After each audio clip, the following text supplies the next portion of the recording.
ღმერთი არის სიყვარული.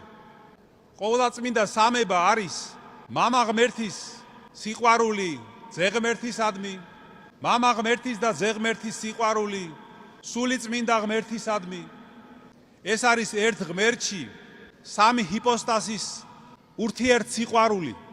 და აი ამ საღვთო სიყვარულით შექმნილ სამყაროში მამა ღმერთი აგზავნის თავის მხოლოდ ჩობილ ძეს, ძე ღმერთს, რომელიც ცხოვრობს ამ დედამიწაზე როგორც ადამიანი, როგორც ძე ღმერთი და ცხოვრობს ისეთი ცხოვრებით, რომელიც ცხადად წარმოაჩენს ღმერთის სიყვარულს კაცობრიობისადმი და ყოველი ადამიანისადმი. მან სრულად შეწირა თავის თავი ადამიანის მსახურებას, ადამიანის სიყვარულს და ღმერთის სიყვარულს. და სწორედ ამიტომ არის ჯვარი ასეთი ცხადი ნიშანი საღვთო სიყვარულის.